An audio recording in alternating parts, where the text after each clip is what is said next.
Um, we have 7 birthday cards going around. Really, there's 8. But Dixie didn't do a card for herself, so I stole one from her. So you'll see a little scribble out. If anybody needs a birthday card, it's Dixie, because she takes care of all that for us. And I just want you to know how much I appreciate her. She's a great person and a lot of help. But there's Dixie, Kara, my daughter-in-law at the other museum. I stole her card, so I'll have to make it up to her. Janice McMurray, Nadine Lovin upstairs. Her birthday is Roberta Rosheim, Wanda Ganser, Rose Stratton, and Ken Wright, and nobody's here, so we just won't sing happy birthday to them. It's just, they missed out. Okay, I just have one quick announcement. Dick Kunow just came over with some flyers, a couple flyers, and he would like me to announce that the Savannah Museum and Cultural Center on Main Street in Savannah, and they are so good to help us with the muster. They've loaned us, they have a Civil War museum, they've loaned us uniforms, they've done so much to help us through the years. So we want to be sure we announce this for them. But it's called Catch the Twain. It's next Sunday, this coming Sunday, September 7th at 1 p.m. And it's Mark Twain impersonator, from what I gather, and it should be a great program and a lot of fun. But if you're interested, I've got a flyer. We can make some more and a couple of their brochures, because they have a fine little museum over there. Okay, need lots of help for the muster. It's coming right up, as you know, and it's our biggest fundraiser of the year. So if we want to pay the heat bills and keep the lights on, it's important that we do really well. So I'm asking for lots of help. We're going to be having 180 8th graders on the school day on Friday, bussed in from the middle schools of Jackson County. That's less than last year, because they have made Friday their early out day. So some of them aren't coming. But we have so far 54 homeschoolers coming, and the phone is kind of ringing off the hook. So I'm afraid that we're going to reach capacity pretty soon and have to say, oh, sorry, we can't take any more, because the homeschoolers are really all about coming and sharing in this, you know, what there is to offer there.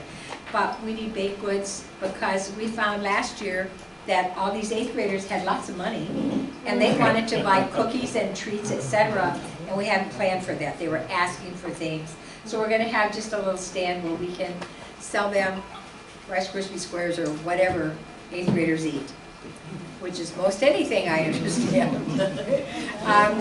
We also need baked goods for the Muster General Store that'll be open on Saturday and Sunday.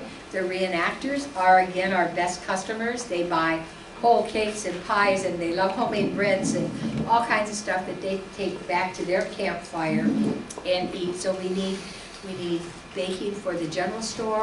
Maybe call City Cell now, or just let us know at the museum if you could do that. We particularly need things on Sunday, because last year everybody who was baking brought their goodies on Saturday, thinking they'd last for 2 days, and they were all gone on Saturday, so we didn't have enough for Sunday. So we have lots of things for sale that you can help us out with. If you don't have your muster dinner and dance ticket, please get that. That's that's Saturday night, I'm sorry.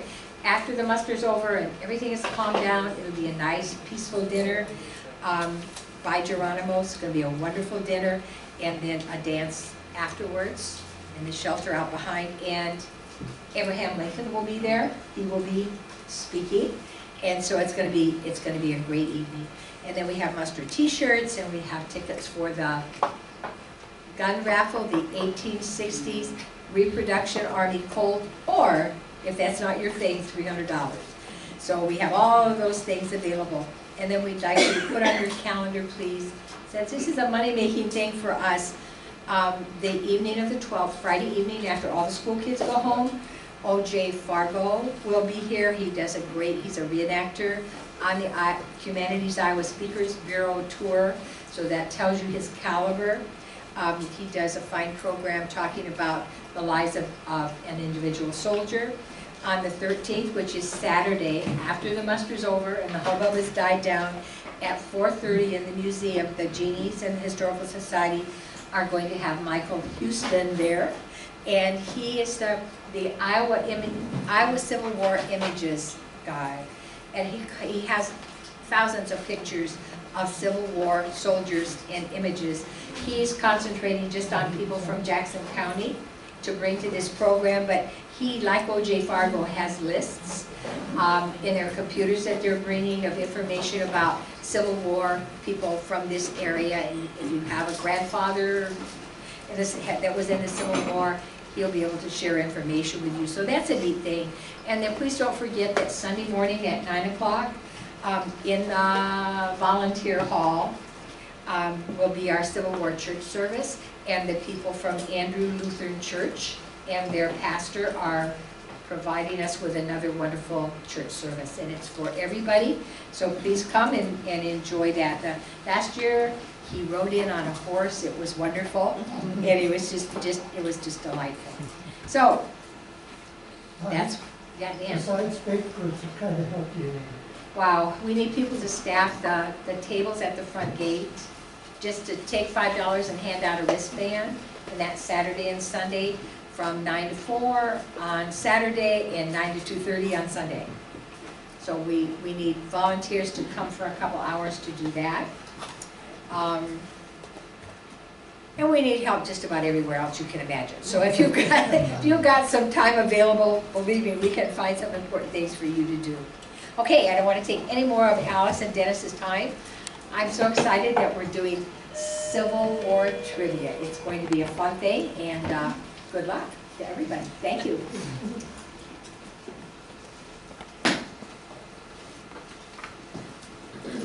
Last summer, Dennis and I hosted a Civil War trivia contest for the Historical Society for a fundraiser. So this year, to get ready for the muster and refresh our memories, we thought we would review some of the trivia questions. We mostly picked the questions that pertain to Jackson County and Iowa connections to the Civil War, because to us, they're the most interesting. This is not going to be competitive. We just hope you have fun learning about some Civil War facts. And we'll also take some time to talk about the background for some of the questions, which makes it more interesting. So if you think you know an answer, just shout it out, and we'll get started.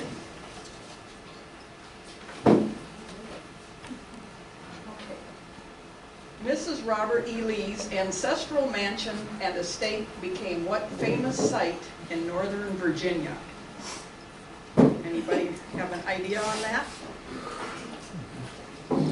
National Cemetery. Yep. Yeah. It became Arlington National Cemetery. We've all heard of that.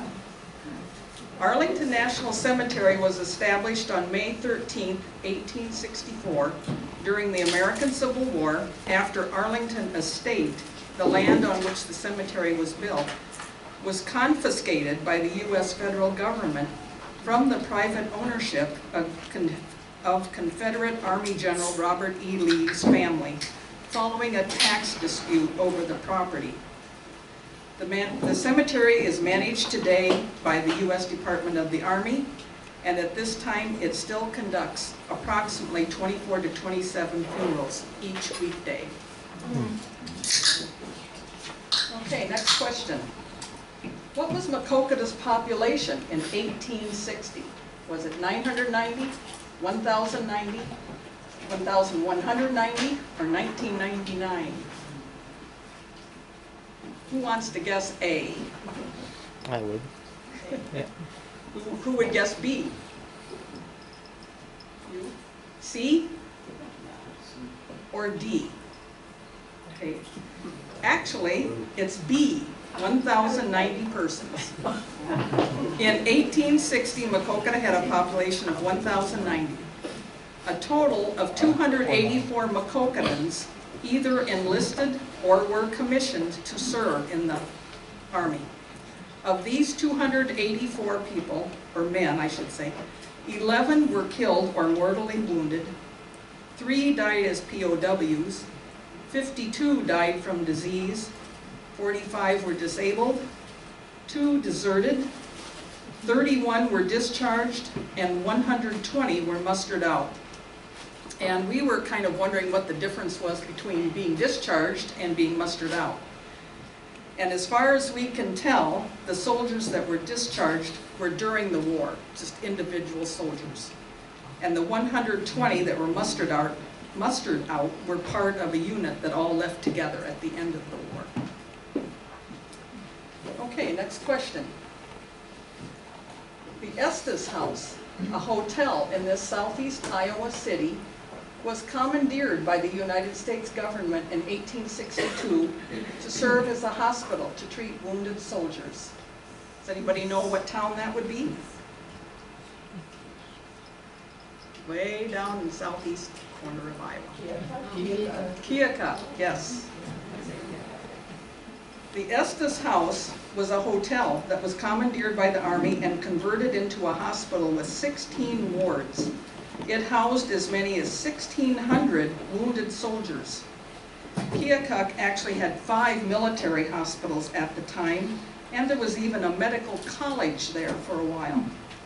Soldiers were brought up the Mississippi River on boats to Keokuk. And you can see this is at the National Cemetery. A national cemetery was created to inter the soldiers who died. By the end of the war, the cemetery had interments of over 600 Union soldiers and 8 Confederate prisoners of war. And it was placed on the National Register of Historic Places in 1997. And the previous photo was taken in the National Cemetery, and you can't see, but underneath the sign is the cornerstone of the old hotel that was moved to the cemetery. And there is a picture of the cemetery. Okay. This former slave was known as a conductor on the Underground Railroad. During the Civil War, she worked for the Union Army as a cook, a nurse, armed scout, and spy. Who would that be? Anybody guess? Sojourner? No? You're Harriet Tubman. I heard Harriet. Well, it was way too obvious. After escaping, whoops, there she is. After escaping slavery, Tubman made some 13 missions to rescue approximately 70 enslaved people, including her family and friends, using the network of anti-slavery activists and safe houses known collectively as the Underground Railroad.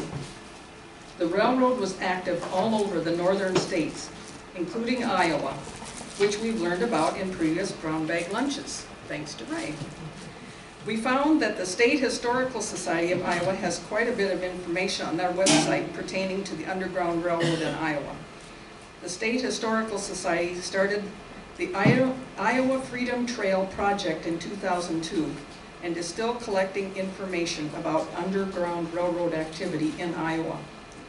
And we saw that Clinton County and Cedar County were particularly active with the railroad. There were a lot of names listed there. So that was kind of an interesting website if you want to look that up. Okay. The Civil War soldiers' diet included this staple made from flour, water, and salt. What was it called? Hardtack, yeah. Hardtack.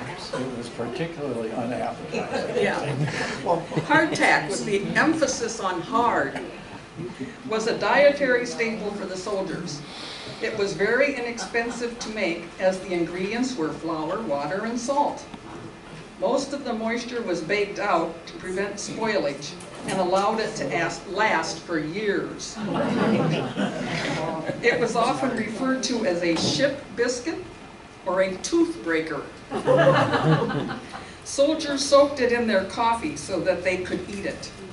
Or they used the butt of their rifle to break it up into small pieces and stir it into water.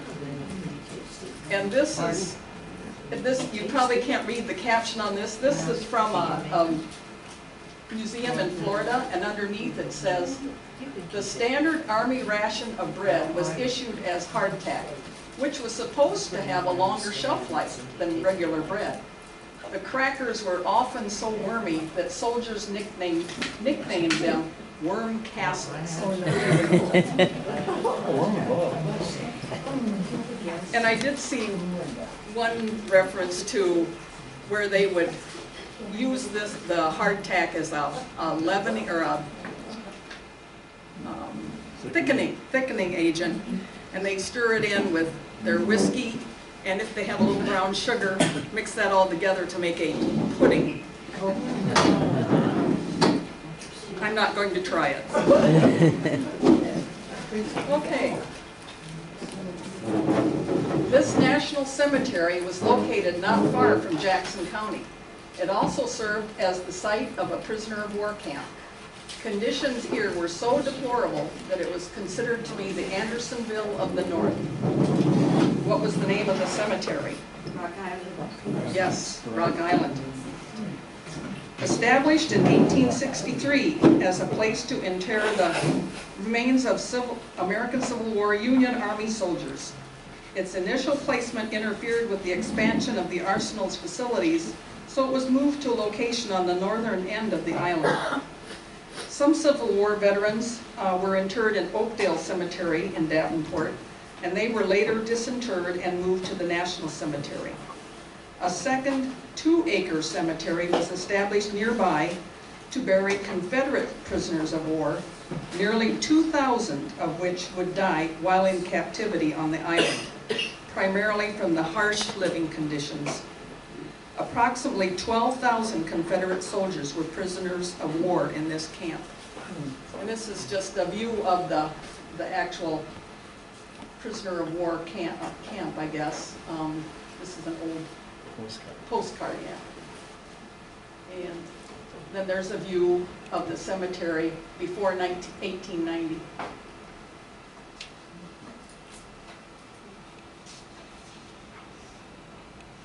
What well-known Maquoketa photographer composed a poem entitled Our Iowa Boys that honored soldiers from Jackson County? Will Kundal, I heard, yes. And there's a picture of him. His photography documented Maquoketa's formative years and many of its residents. His poetry captured the essence of his subjects in the community and sundry topics of interest. He was known as Maquoketa's poet laureate. Okay, I believe there's one person in this audience who will know this answer for sure. This Civil War veteran was born in Alabama and served in both the Confederate and Union armies during the war. When the war ended, he came north to Jackson County, Iowa, and settled here and lived here the rest of his life. Nancy Johnson, his great-granddaughter, shared his story with us. What was his name? Alabama Jim Sutton, yes. Okay. A Civil War monument is located at the center of this former college campus in northeast Iowa. The college temporarily closed during the war because most of the male students and some of the administrators volunteered to serve in the military. Name the college and where it was located. Oh, that's Lennox College. Yay, Lennox. Yes, Lennox. What is it? Lennox, L-E-N-O-X, College, and this is in Hopkinton, Iowa. It was founded in 1859 and closed for good in 1944. The centerpiece of the campus is the Civil War monument that you can see in this picture. It was dedicated November 17, 1865. The monument at the center of the campus was the first monument on a college campus dedicated to the American Civil War. The majority of the young men of the college, with the dean of the college as their captain, signed on for military service shortly after the war began, causing the school to close temporarily. This monument is dedicated to them. And one of the people that went to this college was Mary Edwards Walker, and she was a physician during the war. She briefly attended classes at Lennox College, but was asked to leave due to her forward-thinking ideas about the role of women in society. She was and is the only woman to be awarded the Medal of Honor. She was honored with her likeness on an American quarter in 2024. And the Lenox College campus and buildings now serve as the Delaware County Historical Museum Complex. So it's a place we can all visit yet. In 1862, this woman was appointed as sanitary agent for the Iowa State Sanitary Commission. She helped to create several Iowa orphanages, including the Iowa Soldiers Orphans Home in Davenport, Iowa, which was renamed in her honor. What was her name? Annie Wittenmeyer, yes. Annie Turner Wittenmeyer was born in 1827 and died in 1900. She was an American charitable organization leader known for her writing, social reform, and relief work. She served as the first national president of the Women's Christian Temperance Union and the 7th national president of the Women's Relief Corps. When the American Civil War began in 1861 and reports of suffering soldiers reached the home front, she responded by traveling to military hospitals and described the horrible conditions that she witnessed, which prompted local support. In 1863, she began advocating for war orphans and helped to create several Iowa orphanages, including the Iowa Soldiers Orphans Home in Davenport, which was later renamed the Annie Wittenmeyer Home. In 2007, Wittenmeyer was inducted into the Iowa Women's Hall of Fame. Who was the governor of Iowa during the Civil War? Yeah, Samuel Jordan Kirkwood. He became the governor of Iowa in 1860, and so he was elected in 1859. The popularity of the Lincoln-Douglas debates in Illinois in 1858 prompted the same for the Iowa governor's race in 1859. Mr. Kirkwood and Augustus Dodge participated in a series of debates all around Iowa with slavery as the main issue.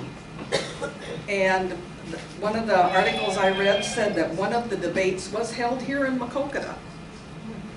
And also we read that some of the debates were quite lively.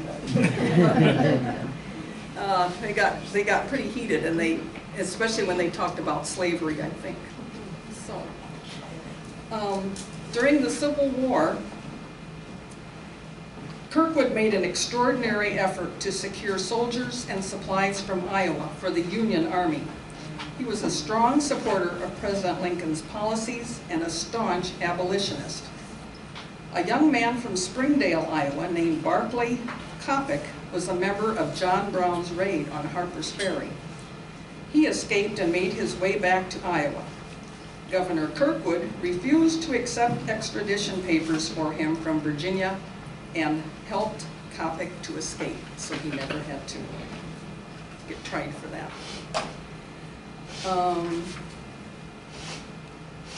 And we know that Kirkwood Community College in Cedar Rapids was named after Mr. Kirkwood. Jackson County answered President Lincoln's first call for men to help put down the Confederate rebellion. During the first 2 years of the conflict, Jackson County sent 1,288 men off to the war. What percentage of the entire voting population does this represent? Remember that only men were allowed to vote during this time. So this is kind of what percentage of men went to the war? Was it 30, 40, 50, or 60%? 30%? 40%? 50%? 60%? It was actually 40%. Always choose a B in this quiz. Okay. The initial call for volunteers in April 1861 asked for 1 regiment from Iowa. So many Iowa men enlisted, there were enough men to form how many regiments?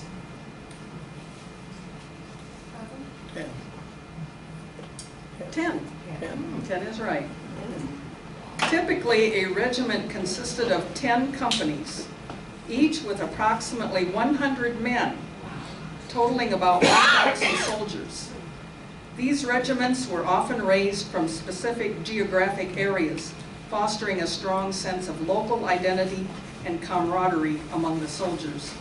While the official size was 1,000, actual numbers varied greatly due to casualties, disease, and desertion.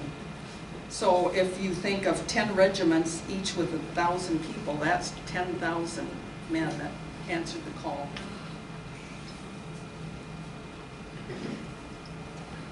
This woman was the daughter of a wealthy slave-owning Kentucky family. During the war, she visited wounded soldiers in hospitals and wrote letters for them to be sent to their families. She was preceded in death by her husband and 3 of their 4 sons. Who was this woman? Clara Barton. No. Think big.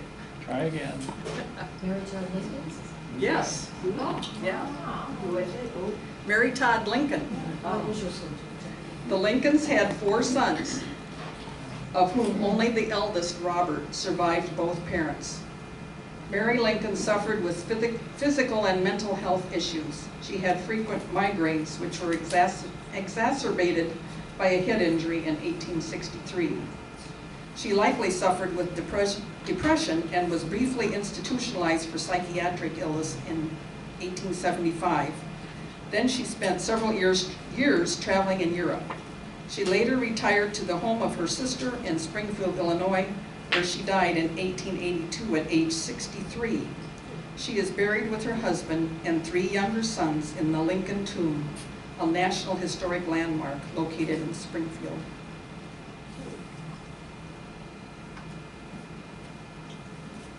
What canned dairy product first produced in 1856 was an important part of the Union soldiers' diet? Milk. Evaporated milk. Milk, yes, evaporated milk. Who knew that this was, available that early? Borden's condensed milk. Gail Borden is best known for revolutionizing the dairy industry by developing the first successful commercial method of condensing milk in 1856. With Mr. Borden's invention, dairy products could be preserved for long periods of time and could be shipped across hundreds of miles for the first time ever. During the Civil War, Mr. Borden's company prospered through major contracts supplying the Union Army with previously unobtainable milk.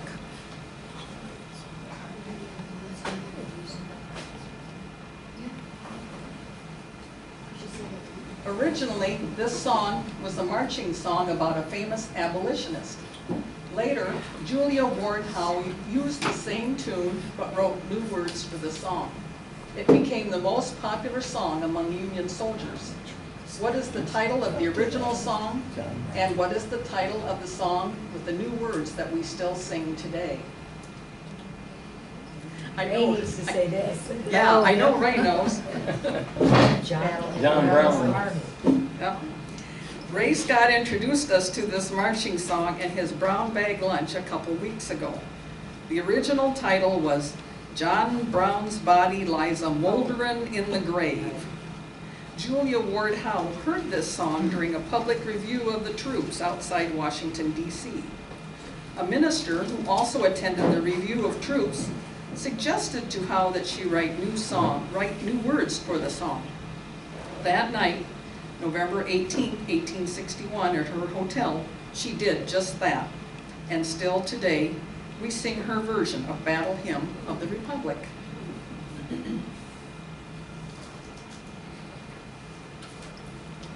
In August 1861, the community of Maquoketa presented an Army captain with a sword at the Congregational Church. This captain later lost his life in a Civil War battle. Who was the captain, and in what battle did he die? Captain Drips. Captain Drips. Captain Drips. Battle of Pea Ridge. Right. Battle of Pea Ridge. Pea Ridge. Yeah. Mr. Drips had moved to Maquoketa in 1858, where he served as postmaster, and he was also the owner and editor of the Maquoketa Excelsior newspaper. Upon the call of the president, Mr. Drips took steps for the organization of a company of soldiers, in which he was quite successful. In August 1861, a meeting was held in the Congregational Church in Maquoketa just before the departure of Company A of the 9th Regiment, raised under the name of the Jackson County National Guards.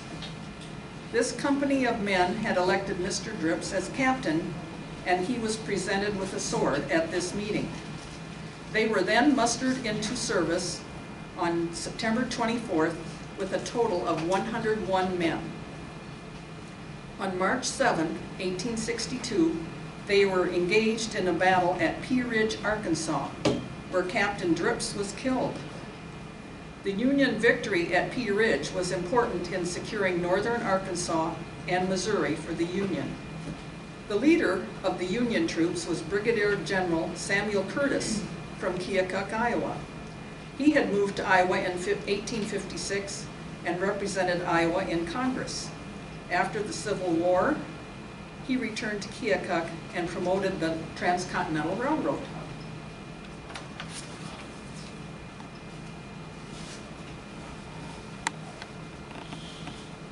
We've all heard of the 4 Sullivan brothers from Waterloo who lost their lives in World War II.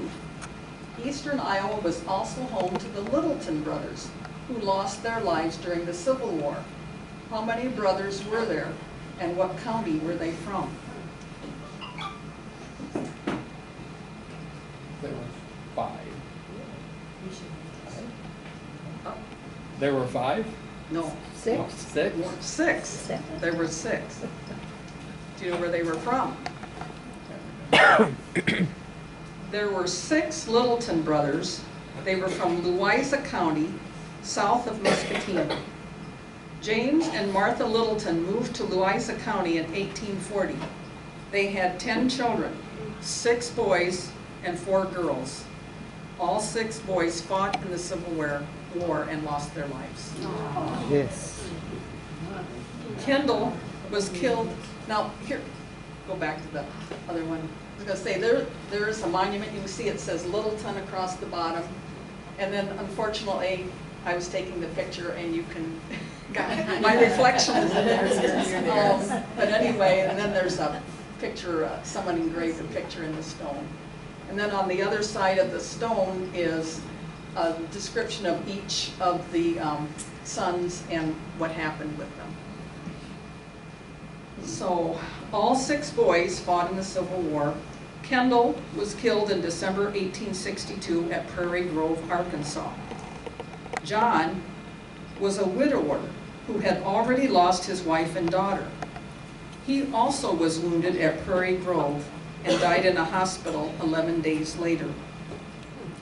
Noah drowned in a ferry accident with 6 other members of the 19th Iowa Regiment in Arkansas. George was captured at Harpers Ferry, Virginia, and was a prisoner of war. He was paroled and actually made it back home, but died soon after of a disease that he had contracted while he was a prisoner. William saw action in several battles, but shortly after a battle in Mississippi, he contracted a disease and was sent to the hospital in St. Louis, Missouri, where he died on December 12, 1863. Thomas was involved in 10 major battle campaigns. He was captured at Missionary Ridge, Tennessee, and was imprisoned at Andersonville, Georgia, where he died in June of 1864. The story of the Littleton brothers would have never been discovered had it not been for an old scrapbook. In 2010, a lady in North Carolina found her grandmother's scrapbook containing news clippings from Louisa County, where the grandmother had lived in the late 1800s. This lady sent the scrapbook to a person who was a member of the Loiza County Historical Society. He found a newspaper article in the scrapbook that mentioned the Littleton family, and he did some more research. And that's when this remarkable story came to light. So this is just not that long ago. And so today there is a monument as shown across the road next to the Toolsboro Mounds Historic Landmark near Wapello, Iowa. And that's why it looks so nice and new, and because it wasn't just put up a few years ago. That was worth a stop, we thought. Okay, the Iowa Evangelical Lutheran Orphan Society was incorporated in May 27, 1864. These Lutherans purchased 160 acres of farmland and dedicated a stone building that housed up to 75 children and staff in what Jackson County town? Andrew, yes. The oldest orphanage in Iowa was opened in 1864 in Andrew. On May 27, 1864, the Iowa Evangelical Lutheran Orphan Society was incorporated.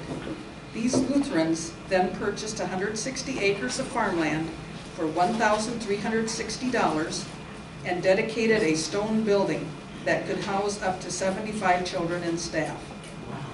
In 1900, the children and orphanage were moved by train from Andrew to Waverly, where there was better access to rail transportation and larger facilities. And eventually, the Waverly joined with other, Lutheran organizations, and that became today's Lutheran Services of Iowa. So there was a lot of changes and additions and everything over the years, but that's where it got started. And we had a great aunt who worked there. Yeah. That's right. Yeah. Yeah. Aunt Bieber, yeah. It was actually built before they built the church. Really. They built the Well, orphanage first. But you said they bought it. I thought they built it. She said they built the house, they bought the farm. they bought farmland. Okay, I thought you said they bought Oh, yeah. They bought farmland, and then they dedicated a stone building. They put it. up, Oh, okay. that's the picture of the building that they And put it's up. gone. And I can't imagine 75 children and the staff in that three-story, basement and first and second floors. I suppose there's an attic up there too, it has some windows, but 75 kids, that was quite a houseful. Okay. Curtis King is buried near Ottumwa, Iowa. He was the oldest enlisted soldier in the Union Army. How old was he when he mustered in? Was he 48, 55, 68, 73, or 80? 68. He was actually 80 years old. I don't know why well, anyway, I'll read you a little bit about him. He seems to be quite an interesting character. He was born in Virginia in 1783. He was married at age 19 to his first wife, Hannah, and they moved to Ohio and had 9 children. And they were divorced in 1840. So in 1841, he married Matilda, and they had 9 more children. He's a bad risk. And they moved to Wapello County, Iowa, where he farmed. In 1862, King was turned away from 2 regiments due to his age and the fact that he was blind in one eye. Oh, dear. Then, 37th Iowa Infantry formed, specifically for men over the age of 45, and he got his chance to serve. They were nicknamed the Graybeard Regiment, and they were not intended for combat. Their main role was guarding prison camps and supply lines. King died only weeks after his discharge in 1863, and he is buried near Ottumwa.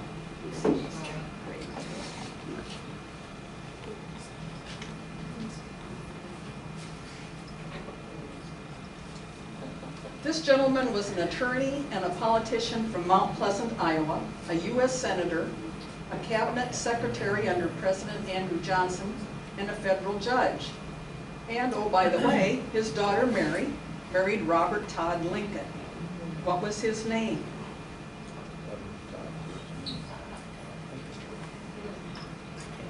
If you were from Mount Pleasant, you would know this for sure, but anyway, this was James Harlan.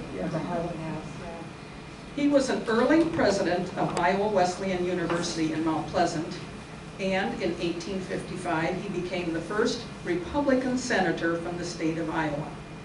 He was a friend and political ally of President Lincoln's. Shortly before his death, Lincoln had appointed Harlan as Secretary of the Interior, a position he kept then under President Andrew Johnson.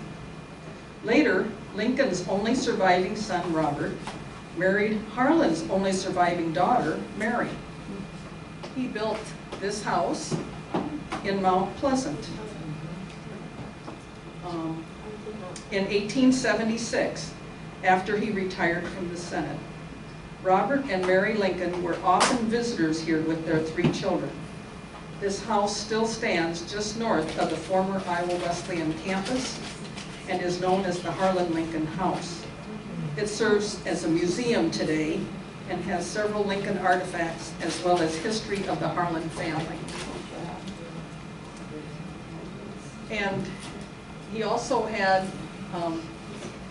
he used to have a statue that was in the Statuary Hall in the U.S. Capitol in Washington, D.C., and each state is allowed 2 statues. And so his statue was replaced in 2014 with a statue of Norman Borlaug. And this statue of James Harlan came back to Mount Pleasant and was installed on the campus of Iowa Wesleyan. And as far as I know, it's still there, but Iowa Wesleyan is closed, so I don't know what is going to happen to it. Actually, the Harlan Lincoln House was part of the Iowa Wesleyan campus too, but Where's Iowa Wesleyan at? in Mount Pleasant, Iowa, way down southeast Iowa. And anyway, so after the college closed, the Harlan Lincoln people had to get together and incorporate and make the museum take over the running of the Harlan Lincoln House. So, okay, what song, published in 1863, was originally a Civil War drinking song called Johnny Fill Up the Bowl?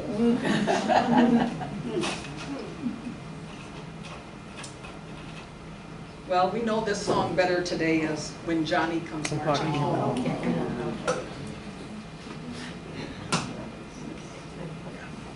This person was a nurse during the Civil War and established the American Red Cross. Name this woman. Clara Barton, yeah. Now it's time. Clara Barton was a nurse during the Civil War and established the American Red Cross. After the end of the war, she helped find, identify, and properly bury over 13,000 individuals who died at the infamous Andersonville prison camp in Georgia. So that was one of her big contributions during the war.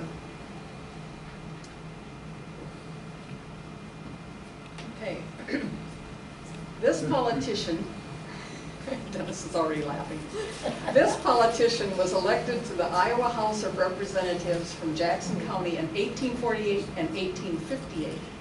He co-founded the Dubuque Herald, which was the first daily newspaper in Iowa, and he is buried at St. Patrick's Cemetery in Garryowen, Iowa. This is an interesting man that we had never heard of. So, but he's an interesting guy. Looks like Bonnie hasn't heard I know, I just can't say his name, but I know. Ben is I've been Irish. to Gary and seen this. How about the name Dennis Mahoney? Yes. Okay. Dennis Mahoney was born in Ireland in 1821 and emigrated to Pennsylvania with his family in 1831. In 1843, he moved to Iowa and became a lawyer. He co-founded the Dubuque Herald in 1852 and printed his political views which were of highly partisan Northern Democratic sympathies. He wrote articles that were highly critical of Abraham Lincoln and the conduct of the Civil War. He was even arrested on August 14, 1862 by U.S. Marshal H.M. Hoxie for publishing an editorial article that was allegedly disloyal to the government. He was transported from Dubuque to Washington, D.C. and held at Old Capitol Prison. He was released from prison on November 10th, but only after signing a document stating that he would form an allegiance to the United States and would not bring any charges against those who had arrested or confined him. He died in 1879 at the age of 58 and is buried in Gary Owen. Alice, Yeah. I do know that Gary Owen at St. Patrick's, they tell the story of they had to camouflage this tombstone for a long time because they were afraid that people were going to come and take Deface him it. away. Oh. Well, desecrate the grave and take him away because he was so hated by some people. So they tried to. He was evidently very opinionated and controversial, yeah. He's mentioned that State Historical Society mentioned his name as a Jackson County person who was pro-slavery. So he really was a lot different than most Northerners. That's right. Had a different outlook. That's the Irish. I heard that. Okay, moving right I along. have a half Irish grandmother. This obscure battle in northeast Missouri occurred on August 5th, 1861. About 500 pro-Union forces held off a force of about 3,000 pro-South supporters. Some of the cannonballs from this battle landed across the Des Moines River in what small Iowa town? Croton. Yep. Croton is the name of the town, C-R-O-T-O-N. And there you can point farthest north where a Civil War battle was fought. Well, kind of. Okay, it's called the Battle of Athens, Missouri. This obscure battle in northeast Missouri occurred on August 5th, 1861. The 500 pro-Union forces held off a force of about 3,000 pro-South supporters. The pro-Union force was better trained and equipped, and after a 2-hour fight, the pro-South fighters were in full retreat when about 50 were killed or wounded and all were demoralized.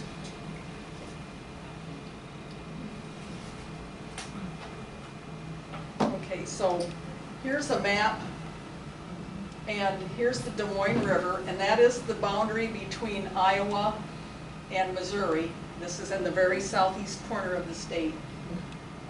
This is the town of Croton, and you can see it's a big bustling metropolis there. Anyway, and then the Des Moines River heads on down, and 25 miles away is Keokuk, where the Des Moines River goes into the Mississippi. And isn't Croton one of the towns on the Underground Railroad too? It could be, yeah, it surely could be, because it would be right across the river from Missouri, I think that. So, it's hard to believe now, but Croton was an important stop on the Keokuk and Des Moines Railroad. They stored provisions, arms, and ammunition there. Keokuk, only 25 miles away down the river, had a federal armory. So southeast Iowans had reason to fear an invasion. Rumors of an invasion caused 2 Keokuk captains to round up 70 militia members who took the train to Croton. They slept that night in the Croton depot. In the morning, the pro-Southerners opened fire down here in Missouri. The first rounds of cannonballs were overshot and landed near the Croton depot, waking the Keokuk soldiers up. The Keokuk troops went to the river's edge hid behind trees, and fired across the river at Southerners they could see on the east flank of the battle. So evidently there were,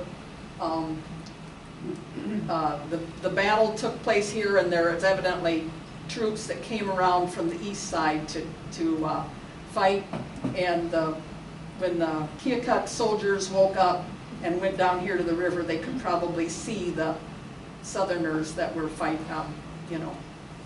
across the river, and so they fired across the river. Anyway, and you can see that now in Missouri, this battle site is a state park, so you can still visit it.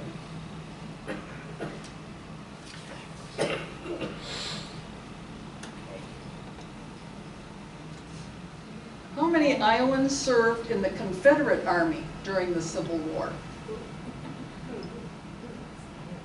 Just a few, a handful, or maybe quite a few, greater than 75.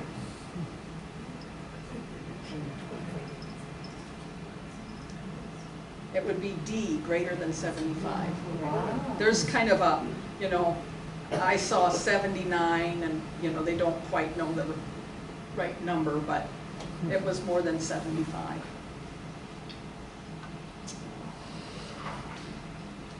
Because men so readily volunteered in Jackson County, there was probably only one draft. The enrolling officers had no trouble registering the draftees except in one township. This township was heavily timbered, providing ample places for prospective draftees to hide.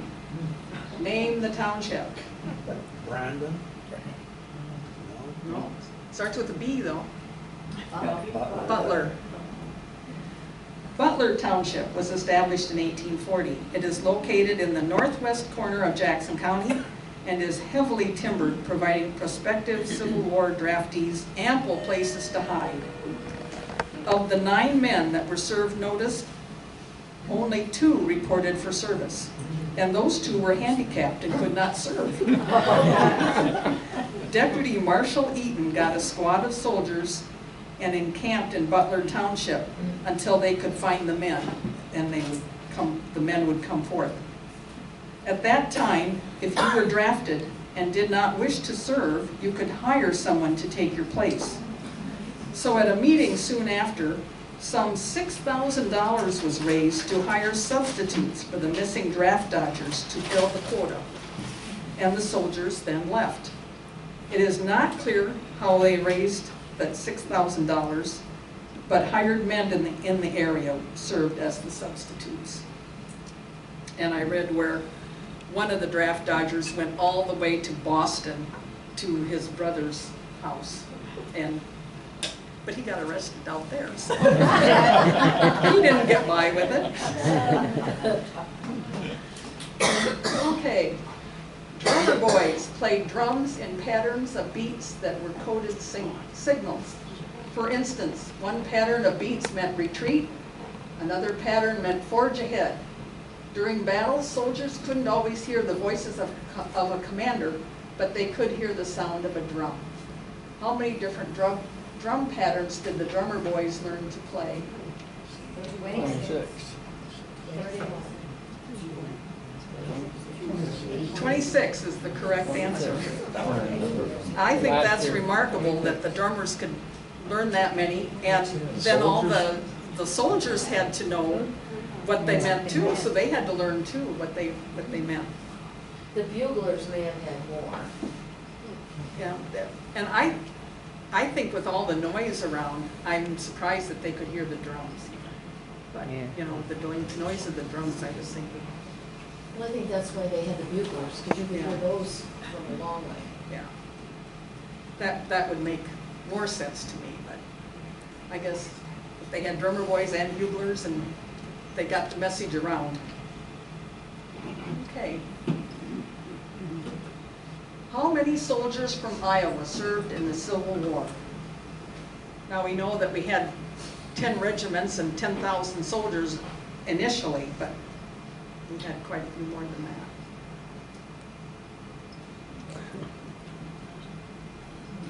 that. Actually, 76,242 Iowa men out of a total population of 674,913 in 1860 served in the military. Many in combat units attached to the Western armies, in other words, you know, not out east in Virginia, it was more like Arkansas, Missouri. What would that percentage be? Just Um, roughly. Good question. I didn't figure that out. Mathematician. 13,000 of them died of wounds or disease, 2/3 with a disease, and 8,500 Iowa men were wounded. So I know Iowa had the most per capita of any state that served. So, now, how are we doing on time? You could go as long as you want. Well, just leave. Keep looking at this relativistic clock. Yeah, 12:55. Keep going. 12:55, okay. We only have one more slide, and this really has, this was just something we came across when we were researching Keokuk, and this doesn't really have anything to do with the Civil War, but it does have something to do with Robert E. Lee. During, let's see, by Keokuk, there are some rapids on the Mississippi River, and I think they're called the Des Moines Rapids because they probably had something to do with the Des Moines River coming into the Mississippi at that point. And the U.S., and they had let's see, the Des Moines Rapids posed a significant challenge to all river goers for a time dating long before American control of the Mississippi. The 12-mile stretch of water often proved deadly during high water and impassable during low, forcing early shippers on the rapids to unload, portage, and reload cargo in horse-drawn wagons. So the government started to assess the area there in 1829. The U.S. Army sent a young lieutenant named Robert E. Lee to provide the initial survey of the rapids. From 1831 to 1833, the future Confederate general led workers in removing snags, blasting rocks, and charting the dangerous waters. Still unsafe, Lee suggested the government construct a canal to bypass the rapids. Over 30 years passed before construction got underway in 1866, so they actually waited till the war was over. For over a decade, workers toiled to construct the initial wall, deepen the channel, and install locks. Finally, in 1877, the canal opened to traffic. For the next 36 years, the canal served river traffic on the mighty Mississippi. However, the increasing size and weight of boats and barges led the government toward the construction of a massive lock and dam to replace the canal in 1913. We just thought that was kind of interesting because it had to do with Robert E. Lee and a connection to Iowa. So, okay, well, Wow. that's all we had. Did you all?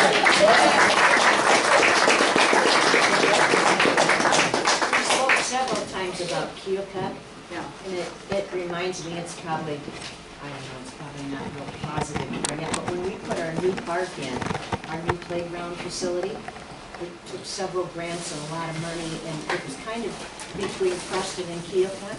Well, Keokuk's much larger than Preston, but Keokuk had all kinds of money, but whoever put the grant through did not want the money. They wanted the community support to go in and help put the playground equipment together to show community. And so we ended up getting it over Keokuk that had all kinds of money to pay people, but we had the bodies. We were there quite a few years ago, and that's where we got the pictures of the Civil War cemetery. And at that time, we thought Keokuk must not have a lot of money because the roads were really bad. I remember commenting on that. Right. Thank you so much. So I just want to thank Alice and Dennis for all their hard work on this, and I hope everybody learned just a few little things that they'll always remember. But maybe this points out why we're working so hard to do the muster on the Maquoketa, because there's so much wonderful Civil War history in Iowa, and most people just have no clue about that.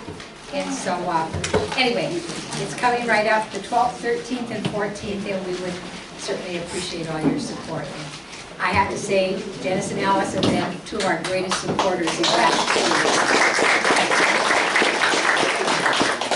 years. Jerry? Do you want to mention Captain Brooks being on KWQC? Oh, I certainly do. Okay, so on KWQC, and what do they call it? Quad City Live. Quad City Live, okay. On the 5th of September, which is, I think this Friday, right? The 5th of September, Captain Drips is going to be there, and he's going to be featured.